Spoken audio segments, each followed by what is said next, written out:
성전에 올라가는 노래가 이제 우리 134편으로 15편을 함께 살펴봤지요. 그리고 이제 오늘서부터는 뭐 부제가 없지만 그래도 부제를 붙이자 그러면 이제 할렐루야가 들어가 있는 시편이 이제 시작이 되는 것을 볼 수 있습니다. 이 135편부터는 그 요새 말로 하면 이제 주일 예배, 공동체적인 기도와 찬양이다, 그렇게 기억을 하시면 될 것 같습니다. 그러니까 주일날 모여서 우리 예배 시에 모여서 하나님께 찬양을 하는 것이죠. 그래서 그런 의미에서 이스라엘 전체의 공동체가 신앙이 깊어지는 그런 이제 이 예배를 드리는 그런 찬양의 시라고 볼 수 있습니다. 신앙이 깊어진다는 것은 하나님의 말씀을 조금 더 깊게 이해를 할 수 있는 거예요. 그래서 이제 오늘 첫 말이 할렐루야로 시작을 합니다. 할렐루야가 무슨 뜻인가요, 여러분? 잘 아시죠? 할렐루야가 무슨 뜻인지. 어떤 분이 그 할렐루야가 어느 순간부터 굉장히 남용됐어요. 그죠? 뻑하면 할렐루야라고 그러고, 그래서 어느 할렐루야 뜻이 뭐냐 어느 분한테 물어보니까 천국에 갔더니 그 아주 아름다운 누각이 있더래요. 그의 이름이 할렐루래요. 그래서 그 할렐루라는 누각을 보고서 너무 아름다워서 야라고 탄성을 붙였다. 그래서 할렐루야가 됐다. 그렇게 얘기를 하는 걸 들었습니다. 할렐루야라고 하는 것은 너희의 하나님을 찬양하라, 그런 뜻입니다. 너희의 하나님을 찬양하라. 그 할렐루야라고 하는 이 말씀이 기록이 되어 있는 게 그 구약에서 하나, 그리고 신약에서 하나, 이렇게 두 책에만 기록이 되어 있습니다. 구약에는 오늘 살펴보는 시편에 기록이 되어 있고요. 그리고 신약에는 요한계시록에만 기록이 되어 있습니다. 다른 성경에는 기록이 되어 있지 않아요. 물론 이제 여러 가지 의미가 있지만, 구약에는 시편에 오늘 이제 살펴봤지만 104편서부터 150편까지를 통틀어서 23번의 할렐루야가 기록이 되고 있고요. 요한계시록에는 27번이 기록이 되어 있는데, 유독 이제 19장에 보면 이제 요한계시록의 19장에 총 4번의 할렐루야가 기록이 되어 있는데, 다른 성경에는 할렐루야가 기록이 되어 있지 않습니다. 중요하지 않다는 의미가 아니라 우리가 사용하는 것처럼 그런 의미보다는 좀 다른 의미를 가지고 있는 것 같습니다. 할렐루라고 하는 것은, 할렐이라는 말은 찬양하다, 그런 의미고요. 루라고 하는 것은 이제 너희를 말합니다. 야라고 하는 것은 야훼, 여호와의 줄임말이에요. 전체가 이제 너희 하나님을 찬양하라, 그런 뜻입니다. 근데 어디에 보면 알렐루야로 되어 있죠. 어디 우리 찬양이나 이런 성가곡집에 보면 알렐루야라고 부르는 것이 있어요. 같은 말이에요. 알렐루야는 할렐루야를 라틴어로 번역하면서 이제 히읗자가 빠져서 알렐루야가 된 것입니다. 그래서 오늘 이 말씀이 이제 찬양하라는 것인데, 하나님, 너희 하나님을 찬양하라 그랬어요. 그럼 너희 하나님은 어떤 분이시냐라고 할 때에 그 찬양을 해야 되는 이유 중에 이들이 뭐냐 그러면, 너희를 선택하셨다, 너희를 선택한 하나님이라고 하는 것을 말씀을 하고 있는데, 그 하나님이 어떤 하나님이냐, 이 135편이 뭐라 그러나요? 우리 신앙에 아주 중요한 것을 가르치고 있는데 그렇게 중요하게 다루어지지 않아서 좀 아쉬워요. 135편이 하나님을 찬양을 한다는 것은 여러분 감정적인 것이 아닙니다. 찬양을 할 때 이렇게 보시면 우리 성가대나 이런 찬양팀 찬양하실 때 보면 이렇게 좀 감정이 조금 배제되어 있는 경우 참 많죠. 근데 이렇게 어디 노래방이나 이런 데 가서 부르실 때는 상당히 감정이 들어가 있는 것을 볼 수 있습니다. 그거 왜 그럴까, 그런 생각을 좀 가끔 해보기도 합니다. 이 찬양은 사실은 우리의 감정보다는 우리의 영적인 신앙입니다. 그래서 어떤 이 복음성가나 이런 걸 보면 조금 아쉬운 그런 내용들이 좀 있어요. 시편은 여러분 이제 하나님을 찬양을 하는데 그 어떤 하나님이냐, 모든 감정적인 것이 다 배제되고 하나님의 계시의 말씀에 근거를 하고 있어요. 그래서 오늘 이 135편에서는 그들이 믿는 하나님이 어떤 하나님이냐라고 했을 때 두 가지를 얘기를 하는데, 창조의 하나님이다 라고 하는 거예요. 그래서 여러분들 6절에도 보시면 안개와 비와 번개 모든 것을 창조한다. 그러면 하나님이 창조 주시면 우리는 그분의 피조물이라는 거예요. 조금 더 깊게 들어가면 우리가 하나님의 피조물이라면 우리 인생에서 일어나는 모든 일들은 우연이 하나도 없다는 겁니다. 하나님의 뜻에 다 합당하다는 거예요. 창조주 하나님, 그 두 번째는 뭐냐 하면 구원의 하나님입니다. 구원의 하나님. 이스라엘 백성들이 구원에 대한 이야기를 할 때 항상 예로 듣는 것이 출애굽 사건입니다. 출애굽 사건이 여기에도 나오잖아요. 여기 하나님께서 그들을 모든 나라를 치시고 다른 나라들을 다 물리치고 우리를 구원하셨다라고 하는 거예요. 그래서 이스라엘 백성들에게 창조와 구원은 하나님을 생각할 수 있는 가장 중요한 모티브예요. 그러면 여러분, 우리 그리스도인들이 가져야 될 신앙에 세 가지 중요한 신앙이 있어요. 첫째가 조금 전에 말씀드렸듯이 창조신앙입니다. 창조신앙이라고. 여러분들에게 하나 여쭤볼게요. 닭이 먼저예요? 알이 먼저예요? 네? 닭이 먼저라고요? 신앙이 참 좋으세요, 우리가. 창조신앙은 하나님이 모든 동물을 먼저 만드셨잖아요. 창조신앙이라고 하는 것은 여러분, 우리를 만드신 분이 하나님이라. 그래서 우리의 삶 속에 우연이나 숙명이나 이런 것들이 하나도 없다라고 하는 거예요. 나를 만드신 분이 하나님이시라면 나를 계속해서 지켜가시고 보호하시는 분도 하나님이시다. 두 번째는 구속신앙입니다. 구속신앙이라는 것은 조금 전에 말씀드렸듯이 하나님이 나를 구원하시기 위해서 예수 그리스도를 보내셨다. 십자가 신앙이죠. 우리의 모든 죄와 허물을 사하시고 우리를 죄에서 구원하시기 위해서 하나님이 우리를 창조하시고 예수 그리스도를 통해서 구원하셨다는 거예요. 세 번째는 뭐냐 하면, 세 번째 중요한 핵심적인 신앙은 재림 신앙입니다. 다시 오신다는 거죠. 종말 신앙이라고 하는 것은 여러분, 마지막 때의 신앙이 아니라 오늘이 나의 삶에 주어진 마지막 날인 것처럼 사는 거예요. 종말이 언제냐라고 그런 이제 관심을 갖는 분들이 참 많잖아요. 얼마 전에는 또 2012년이라 그랬다가 조금 또 계산을 잘못해서 또 연기됐다 그런 얘기들도 많이 하는데, 종말 신앙이라는 것은, 이 재림 신앙에서 가장 중요한 것은 뭐냐면 반드시 끝이 있다는 걸 믿는 거예요. 그래서 하나님에 대한 이제 우리가 잊지 말아야 될 것은 창조주, 그 다음에 구속주, 구원자이신 하나님, 세 번째는 심판자이신 하나님.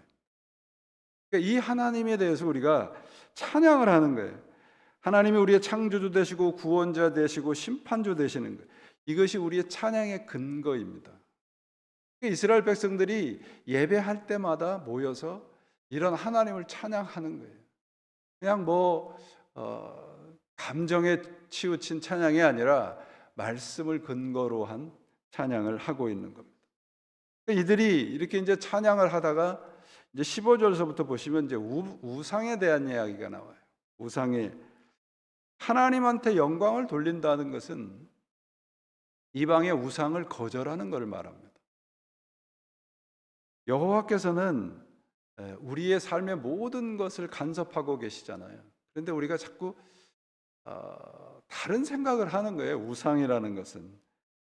그래서 오늘날 이 우상이라는 것은 마치 형상을 만들어 놓고 절하고 이런 것을 우상이라고 하지 않습니다. 팀 켈러라고 하는 목사님이 쓴 책에 보면 우리가 만든 하나님이라는 책이 있어요. 거기에 보니까 이런 얘기를 해요. Peoples are being driven in our culture by idolatry. 그러니까 우리는 우상 숭배에 의해서 움직이고 있다. 이 말은 뭐냐 하면 하나님을 섬기는 것이, 하나님을 믿는 것이 최우선 순위가 되어 있지 않으면 우리가 살아가는 모든 것이 다 우상이 된다는 거예요. 참 두려운 말씀이기도 합니다. 그래서 이 팀 켈러 목사님의 책에 보니까 우상에 대해서 이렇게 정의했어요. Something we cannot live without. 그러니까 우리가 그것이 없이는 살지 못하게 하는 그 무엇이 우상이라는 거죠. 그러니까 여기에는 전제가 있어요. 내가 하나님이 우리의 삶의 최우선순위가 될 때예요. 되지 않으면 이렇게 된다는 겁니다. 그것이 없어도 별 불편 없이 살 수 있다면 그건 우상이 아닌 거예요. 근데 우리는 그 우상이라고 하는 것들 때문에 때로는 재미있고 때로는 재미도 없어지고 때로는 삶의 활력이 넘치고 때로는 그렇지 않고 그렇게 되는 거예요. 그래서 결국은 내가 원하는 그것을 차지하기 위해서 어떤 룰까지도 바꾸고 남에게 피해가 되는 일도 하고 그렇게 되는 겁니다. 그래서 여러분, 우상이라는 것은 결국은 어떤 거예요? 나 자신이에요. 나 자신이에요. 나 자신이 하나님 앞에 항복하지 않으면 우리는 절대 하나님을 최우선에 놓고 살아갈 수가 없습니다. 하나님은 우리 모든 한 사람 한 사람이 하나님의 최우선이거든요. 근데 우리는 항상 우리의 삶이 최우선이 돼 버렸어요. 그래서 삶이 바쁘거나 그러면 하나님이 두 번째, 세 번째로 미뤄지는 거죠. 그거를 성경이 뭐라 그러냐면 우상이라고 하는 거예요. 그래서 시편에서 오늘 말씀에서 뭐를 얘기를 하냐 그러면 15절에 보시면 열국의 우상은 은금이요 사람의 손으로 만든 것이라. 사람의 손으로 만들었다는 것은 어떤 형상을 가진 것이 아니라 우리의 손으로 만든 모든 것을 말하고 있어요. 거기에 하나님의 호흡이 들어가 있지 않으면, 하나님의 그 최우선된 그 사랑이 들어가 있지 않으면 그것이 바로 우상이라는 거예요. 그러면 어떤 분들이 그런 말씀을 하실 수 있어요. 그러면 그냥 대충 살라는 말입니까? 그렇지 않습니다. 내가 하는 모든 일이 목사가 설교하고 목회하는 것만 성직이 아니에요. 여러분들이 하는 모든 일이 하나님의 일이에요. 그것이 여러분들이 하는 일이든 어떤 일이든 상관없습니다. 예전에 어떤 분이 저한테 찾아오셔가지고 그 여자분이 그런 말씀을 하세요. 수요 예배를 나오다 보니까 남편하고 불화가 생겼대요. 그래서 왜 그러냐 그랬더니 남편이 퇴근하고 들어와서 저녁을 줘야 되는데 새벽 수요 예배 간다고 저녁을 안 차려주고 가니까 남편이 삐지더래요. 그래서 목사님 어떻게 했으면 좋겠습니까? 그래서 제가 수요 예배 나오지 마세요. 그랬어요. 여러분, 가정에서 하는 모든 일이 하나님의 일이에요. 하나님을 믿는다는 것 때문에 가정이 불화가 돼서는 안 되잖아요. 그건 잘못 믿는 것이죠. 제 말 뜻은 남편 저녁을 차려주시고 교회를 나오세요 그런 말이었는데 아예 안 나오시더라고요. 그 다음부터. 여러분, 우리가 하는 모든 일이 하나님의 일이라고 하는 거 잊으시면 자꾸 교회 안과 밖이 다른 모습으로 살아가게 돼요. 그래서 이 우상 숭배라는 것은 뭐냐를 때 저는 이 말에 동의하는데 spiritual addiction이에요. spiritual addiction. 습관적이라고 하는 거죠. 우리가 하는 게 아무런 의미가 없이 내가 그냥 편하고 익숙해서 하는 거예요. 그게 우상이에요. 그래서 여러분 골로새서 3장에 보면 이런 말씀이 있어요. 그러므로 땅에 있는 지체를 죽이라 곧 음란과 부정과 사욕과 악한 정욕과 탐심이니 탐심은 우상 숭배니라. 우리 잘 아는 말씀이죠. 자, 그러면 여러분 여기에 음란, 부정, 사욕, 악한 정욕, 탐심, 여기에서 탐심만 우상 숭배예요? 탐심은 우상숭배라 그러니까 앞에 나오는 음란과 부정함과 사욕함과 악한 정욕은 우상숭배가 아니라고 생각을 해요. 아니에요, 여러분. 이 5가지 다가 우상숭배예요. 탐심만 우상숭배가 아니란 말이에요. 그러니까 여러분, 우리가 하나님을 찬양하라고 하는 말씀으로 오늘 말씀이 시작을 하잖아요. 하나님을 찬양하라고 하는 이 말씀은 뭐냐 하면 너희 하나님을 찬양하라고 시작을 하잖아요. 할렐루야로 시작을 하잖아요. 그럼 너희가 믿는 하나님이 최우선이 돼야 된다, 그런 말이에요. 그것이 신앙생활이고 그것이 찬양이에요. 그래서 19절서부터 21절에 뭐라고 그래요? 너희 하나님을 송축하라, 그렇게 시작을 하잖아요. 이스라엘 족속과 여호와를 송축하라. 앞에 할렐루야로부터 시작을 해서 마지막에 할렐루야로 끝나잖아요. 이것은 여러분 곡조를 맞추는 것이 아닙니다. 너희가 믿는 하나님이 어떤 하나님이냐 이렇게 묻고 있는 거예요. 너희가 지금 하나님을 찬양하고 있다고 하는데 그 하나님이 어떤 하나님이냐? 창조의 하나님이고 구원의 하나님이고 재림하신 하나님이냐? 맞느냐? 그런 말이에요. 우리들에게도 동일한 것을 묻고 있습니다. 하나님을 찬양하라, 이 말씀은 찬양의 대상을 하나님, 너희 자신이 아닌 하나님으로 바꾸는 삶을 살라는 거예요. 우리 스스로가 우상이 우리 자신이 될 때가 참 많습니다. 내가 하는 일, 내가 하고 있는 그 어떤 것, 내가 원하고 내가 하고 싶어 하는 것들이 하나님보다 우선될 때, 그것은 바로 우상인 거죠. 그러므로 오늘 이 하나님의 말씀, 할렐루야라고 하는 말씀은 뭐냐 하면 하나님만 찬양하라, 이 말씀입니다. 다른 거 하지 말고 하나님만 찬양하라, 이 말씀이 아니고요, 모든 일 속에서 하나님이 최우선이 되라, 그 말씀을 우리들에게 하고 있습니다. 우리들에게 주어진 시간이 사실은 그렇게 많지 않아요, 여러분. 사도 바울이 에베소서에서 뭐라 그래요? 세월을 아끼라. 아낀다는 말은 세이브한다는 말이 아니고요, 시간을 사라는 말이에요. 오늘 나에게 주어진 시간을 사라는 말이에요. 사서 그 시간을 해방시켜라. 내게 주어진 시간을 하나님의 뜻과 신앙으로 그걸 사서 하나님의 뜻에 맞게 사용하라, 그런 말이에요. 오늘 우리들에게 주어진 시간들을 하나님을 찬양하고 하나님과 함께 살아가는 그런 신앙으로, 그런 시간들로 만드셔서 정말 우리의 신앙이, 우리의 삶이 할렐루야로 시작해서 할렐루야로 끝나면 얼마나 감사하겠습니까? 그런 할렐루야의 신앙으로 살아가셔서 언제나 하나님만 찬양하고 하나님만 가장 최우선에 놓고 살아가는 여러분들, 그리고 우리 교회가 되시기를 예수님의 이름으로 축원을 드립니다. 기도하시겠습니다. 거룩하신 하나님, 오늘도 하나님 앞에 나와서 하루의 첫 시간을 드렸습니다.